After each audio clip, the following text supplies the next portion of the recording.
I still remember the exact way the kitchen light hit his face the night before I left for that trip.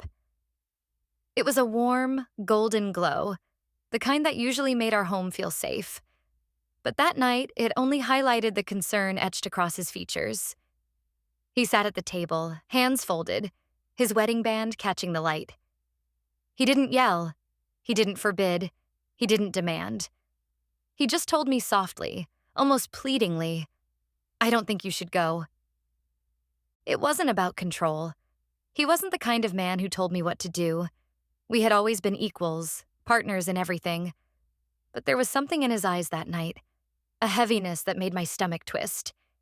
He told me he trusted me, but he didn't trust the situation.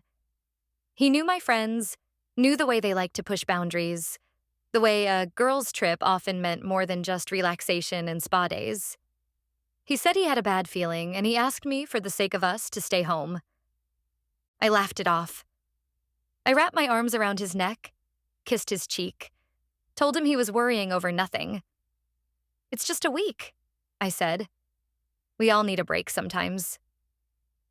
I promised him he had nothing to worry about. I told him I loved him, that I'd miss him, that it was just a harmless trip with friends. And I believed myself, or at least I wanted to. The next morning, I rolled my suitcase out the door, blowing him a kiss as he stood in the doorway watching me. I thought I saw something in his eyes, something more than worry, almost like resignation, but I brushed it away and told myself he was just being overprotective. I told myself he'd smile again when I got back. The trip began the way I expected. Laughter on the plane, the clinking of wine glasses before we'd even left the ground, a sense of freedom in the air that felt intoxicating. The house we rented was beautiful, perched on the edge of the ocean, sunlight streaming through big windows and the constant sound of waves in the background. It felt like paradise. It felt like escape. We unpacked quickly, filling the fridge with bottles of wine and mixers instead of food, tossing our swimsuits onto beds and heading straight to the beach. The air was salty, warm, the sand hot against our feet. We ran into the ocean like teenagers, laughing, shrieking, forgetting for a moment that we were grown women with responsibilities, marriages, mortgages. For those first few hours, it really did feel harmless. But then came the nights. The first evening we dressed up, curled our hair, painted our lips bright red. We were loud at the bar, taking shots, flirting openly with strangers. My friends slipped rings off their fingers, sliding them into purses, and I told myself I was different because I left mine on. I held on to that as proof of my loyalty, as if one small circle of metal made me immune to temptation. Men approached us easily, drawn in by the laughter and the glow of our group. My friends welcomed them, pulling them into conversations, dances, and shots.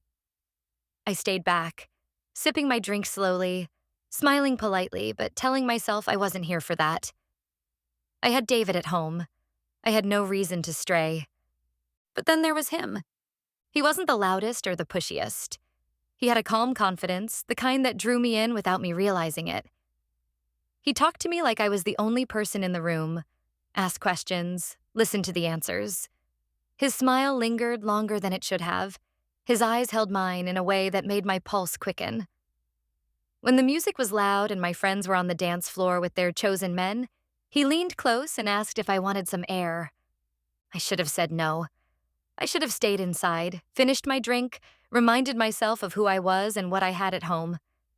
But I followed him out onto the deck. The night air was thick with salt and heat, the sound of waves crashing below us.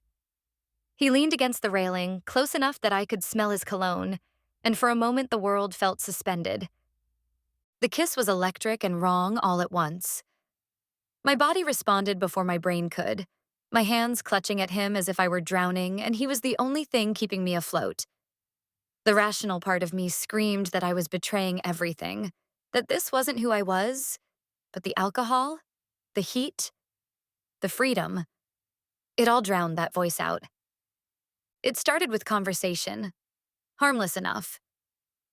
But then his hand brushed mine. Then his shoulder pressed against me.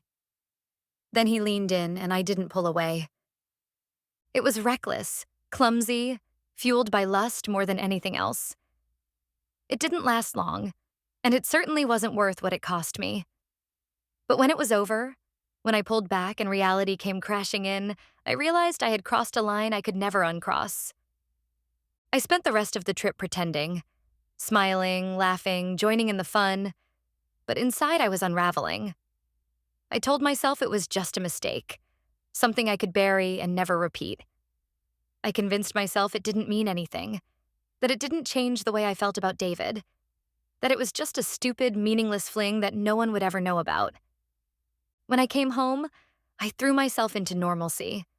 I hugged David tightly, kissed him like I had missed him more than words could express.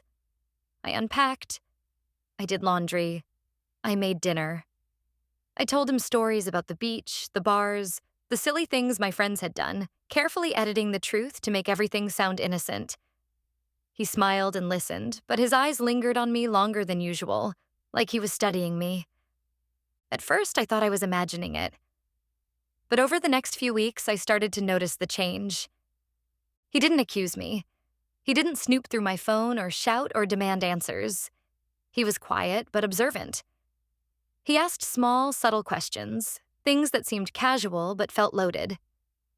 Did you meet anyone interesting? Did you go out every night? Was it hard being away from me?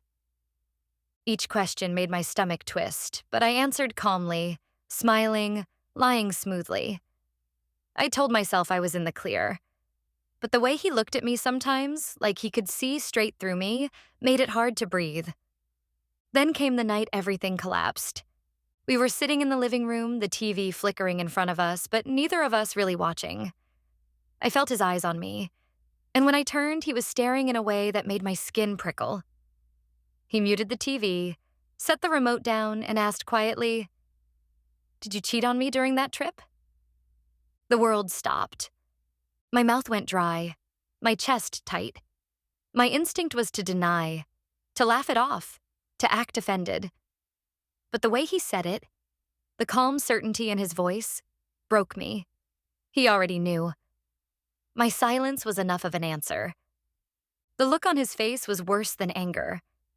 It wasn't fury or shouting or rage. It was heartbreak.